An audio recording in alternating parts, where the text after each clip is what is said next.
much is because I was raised Catholic and I had to go through all this stuff, and I did believe for a long time in all of the everything about church, and then I watched all of the hate and rigors that they've put us all through.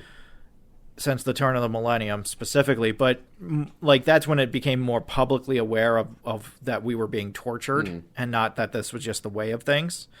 I look at Judd as a character and the way that the church is portrayed. And I think I find such empathy with everything going on. Oh my God. Yeah. Because the rage that I feel over what Monsignor Wicks is doing is mirrored by Judd, and the audacity to want to fight back. Well, and let's just be honest. Monsignor Wicks is easily a Trump. Yeah. He is Donald Trump. Yeah. Just plain and simple. And his son that he finds out is his son is one of his handlers. Yeah. Who's always putting stuff online for him. Yeah. Like, so that is without doubt. To the point where the kid goes through a laundry list of all the things he's done to try and garner support from the MAGA crowd. Yes. And how none of it is working. This was awesome. That was a great scene. It's a long list. That was an awesome scene. It's a long list.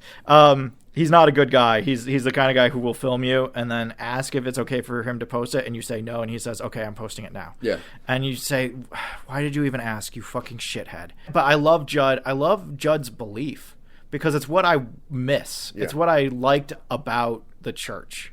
This belief that you could put your faith in something and it would help. It wouldn't just solve the problem, but it would at least help you find your way. And to be faced with the incredible lies that this particular church has constructed, but that the Catholic Church at large has always been hugely a fan of. They're never wrong. They were always right in the first place, and you should never question them. Oh my God, how could you question God? What the hell is wrong with you? I love the scene where Blanc shows up and Judd doesn't know who he is.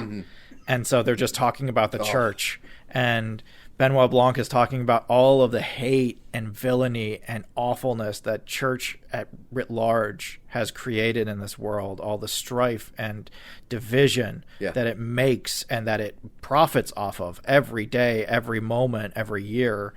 And then he turns around and he's like, the rafters are nice. I like the rafters is awesome. But then it really is kind of what we talked about when we were having our political discussion before the show.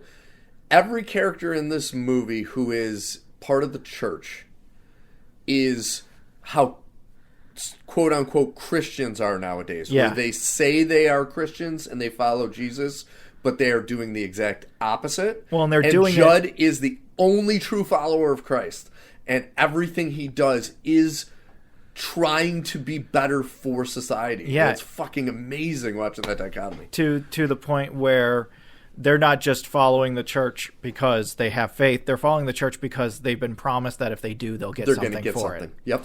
And it's going to solve their problems. Yep. Or it's going to condemn the people that hurt them. And it's by overlooking the bad deeds of this Reverend Wick. Yeah. Or Monsignor Wick. Monsignor Wick. And so, like, I love how all those pillars shake. Yeah. As the movie goes on. I really love Adam Scott. Adam Scott. He's Lee Ross. He's the author. Yeah. Yeah. Okay.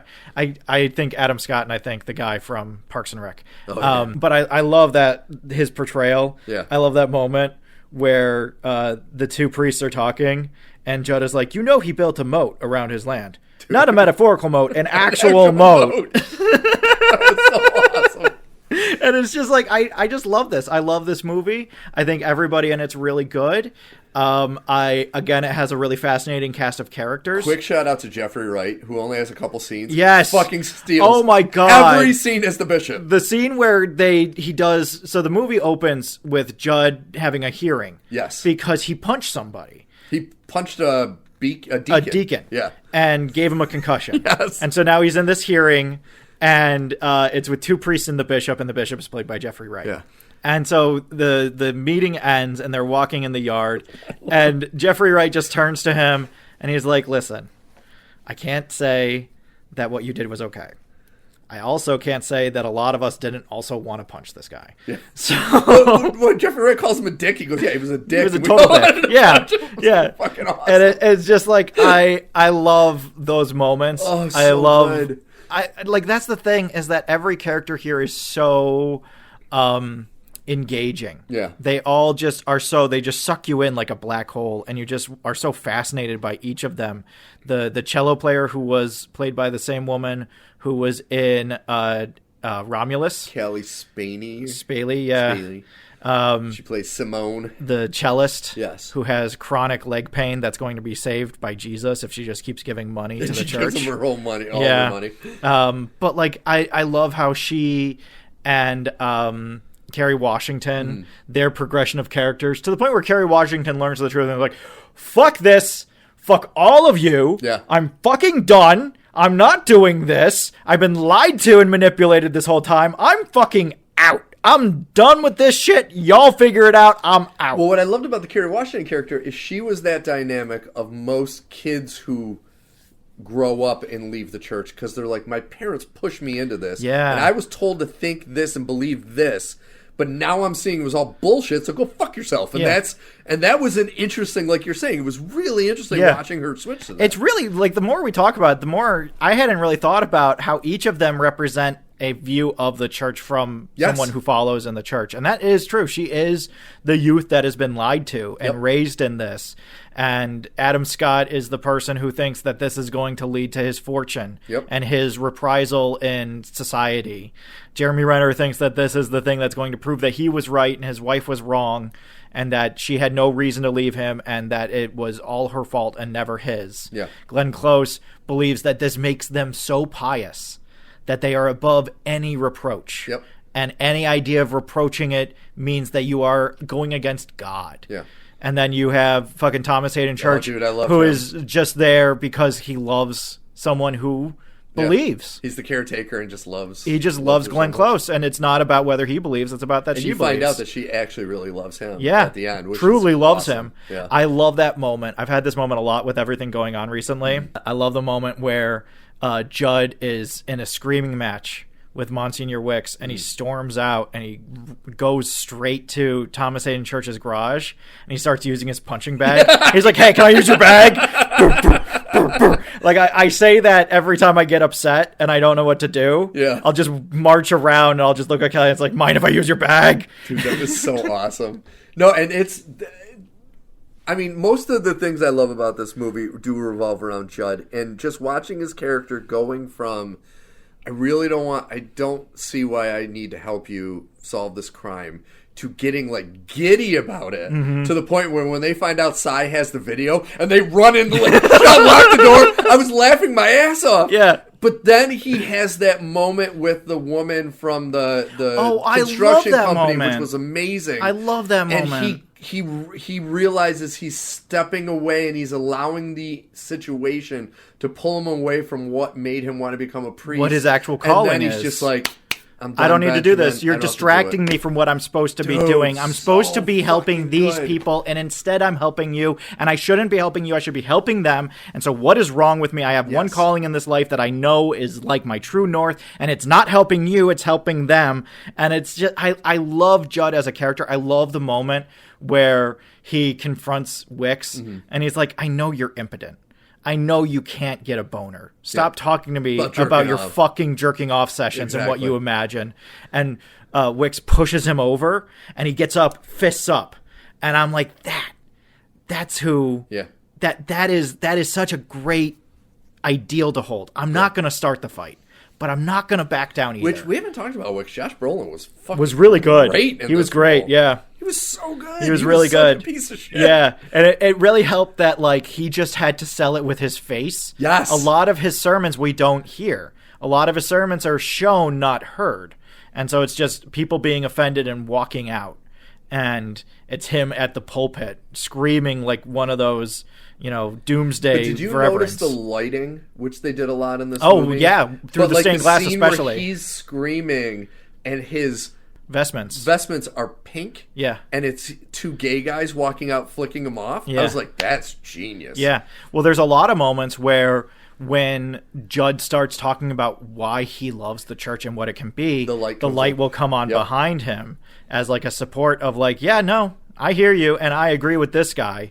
This guy is the one that's speaking for me, not all these assholes. Don't listen to these assholes. They're all wrong.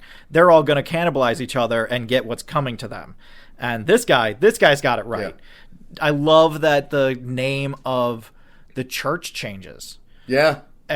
So the big sin of the church is that the original reverend at the church, Wicks's grandfather, has a daughter.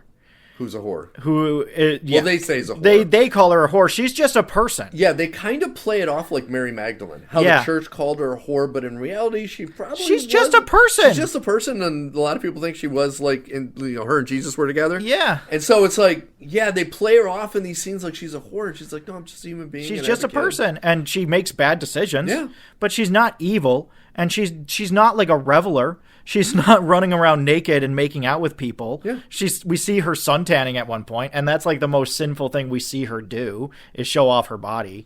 But like, there's no real sin that we see her commit, and then the sin that we do see her commit is recontextualized later on in the movie.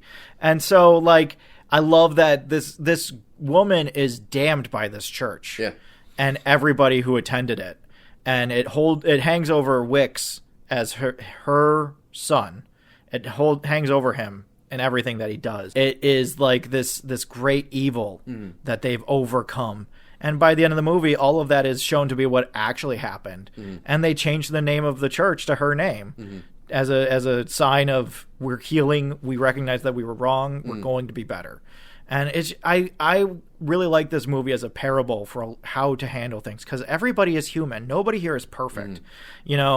Jesus would have had Judd turn the other cheek and not fight back against Monsignor Wicks, just keep getting hit and just keep getting up and just keep getting hit. Judd would fight back if it were up to him. And so nobody here is perfect in the eyes of what Jesus would have us do. Though I always remind people, Jesus does say you can flip over tables. Well, that's true. You can throw a fit if something's wrong. I do appreciate how the end of the movie, Benoit Blanc isn't all of a sudden religious, but he appreciates why Judd is. Which is awesome. Yeah. Because it's like, he is so dead set. He's a lot like what I see myself, where I'm like, I don't believe in any of it, even a little bit, but the people who are doing it for the right reasons, I can appreciate why they're doing it for the right reasons. Very much, I saw myself in that a lot. I really love this movie for portraying religion in a real way, even as extreme as it can get. Yeah. It portrays it in a real way, in a complicated three-dimensional way. It's not all, the one guy, I'm trying to think of what movie it is, but just like the one guy shouting on the street who suddenly has followers and they all believe what he is shouting about, and no one can be swayed because they all unifyingly believe for one purpose. And it's like, no, all these people come to this guy for their own purpose, for their own reason, for their own goals. Their own selfish reasons. And it has nothing to do with everybody is the exact same brainwashed into one form. It's everybody has been tricked. And so they all think that their needs are going to come from this one source. It is one of those rare movies, too, where it shows you both sides, the good and the bad of religion. Usually it's one or the other. Yeah, exactly. So it does show you both sides. Exactly. There's no other guy on the street usually who's like, hey, listen, I also believe a lot of the things that he is saying, but he is saying them in the wrong way. And he is using them to defeat the purpose of what I think it is actually supposed to be about. You never get that secondary guy. And I think that is having Judd be such a good character who is what priests should be. Frankly, that's what a priest should be. And I really like this movie a lot. See, and I want to get everyone who's listening, when I say it's like an A- for me, it's only because I kind of got bored with the payoff. With the payoff of the whodunit crime. Yeah. That, to me, when you have a crime whodunit movie, you got to take off a couple letter grades if the whodunit reveal doesn't do it for you. Yeah. But if you're taking it, like, if I was watching this just for the Judd portions, it would be an A+++. Yeah. Because once again, that part, and actually the part where him and Benoit Blanc are working together in the beginning, was actually entertaining. And then it just hit a point where it kind of got formulaic for me, and that's where I was kind of like, I got a little... I know what's coming, and I can see what's coming, and I know what this is going on. Like, obviously the priest didn't Wicks didn't come back from the dead Yeah. because his body was there and they were looking at the body. Yeah. So the only person that looks like him is Thomas Hayden Church. So it's like, it's fucking obviously him. He's in there, and when she was talking to the casket saying, "Can I have a moment alone?" And so I knew that I was bought coming. into all those things. No, I knew it was coming. See, I bought in. I bought in on all those things. Yeah. I was like, what is going on? I don't understand what's happening. I thought that when she was talking to the casket, she was really just giving her last words to Wicks, and thinking that he was going to rise again in some miracle, because that was just who she was. That was just what her faith was. See, but that's the thing I got from her early on, is she had that deep, deep faith, but I think she saw how it wasn't a realistic thing, but that faith was important for her to have, even if she knows it's flawed. So that's where I was like, I had a feeling she was the one setting up a lot of this stuff, just because it's like, which she kind of... She wasn't the one setting it up. She kind of became the one at the end. It's implied that she at least had some level of control because it's her book club. This was my only thing, was that they add this element where Glenn Close's character is the head of a book club that all of these people are in, that everybody in Wicks' circle is in. And they're currently going through a series of books that are mysteries. Murder mysteries. That seem like no one could have killed the person. And so what happens is a murder where it seems like no one could have killed the person. And it just... The fact that it kept on coming up in the story felt a little trite. Yes, it felt a little like, ugh, do we need this? And also, you think about her and what kind of a person she is. I don't think she'd be reading those books. And it was weird to me. That was weird. Yeah. I'm like, I don't buy that. Yeah. But I do have to say, as much as I do appreciate Glenn Close's performance, she probably wasn't one of my favorite characters in the movie, but my favorite scene was that very last scene when she's dying and he's holding her, and Judd forgives her and says, "God for," and just to look, I mean, that was that's what religion is supposed to be. That was so spectacular. That's why I like this movie, is because it shows what religion is supposed to be. How it is supposed to be a place that accepts you as who you are and tries to help you be better about the things you need to be better about, that forgives, that is interested in making you the best person you can be, but moreover wants to help take care of people that can't take care of themselves, is outwardly doing good and putting good back into the world, giving people time who don't usually have time to talk to anybody, like the forklift operator. Like, that is what religion is supposed to be, and it's what religion has gotten so far away from. Well, that's the thing, is organized religion, going off of what we spoke about earlier, is kind of like the MCU. Yeah. It's gotten so far from what it should be that I don't know if they need a reboot. No, exactly. I don't trust any organized churches anymore, because they are all out for their own selfish means. Yep. And they so rarely actually do the things in their community that are their job. They have a job in this community, and it's not just the spiritual well-being of the people. It's taking care of the people that don't have anyone to take care of them. And I almost wish they would take it, like, what, I know this is joke saying reboot, but if there is a reboot, you would get more people like me if you just took out the supernatural part and just said, you know what, there was this guy that lived, he said a lot of good things. Let's work together to kind of follow that. Yeah. That's different than saying there's a hell, you're going there. If you don't say this, you're going there. Your kids are going there. Everyone's going there. You got to follow this. They need to, and that's kind of what Judd, he's like, you know what? I'm just here to help. I just want to help. If you want, you don't have to. I'm here. I just want to listen. I'll fight for you. Yes. I'll be here for you. Yes. I'll make sure you know that you're not alone.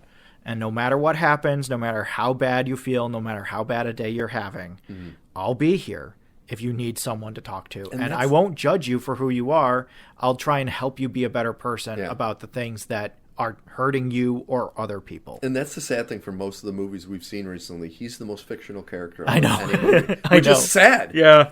Because he's everything you would hope that a clergyman would be. But he's the most completely fictional character. And especially in the Catholic Church. Oh, my God. Especially in the Catholic Church. Like, I can think of some Episcopal priests that are better. Like, I can think of some Episcopal churches that are better. Yeah.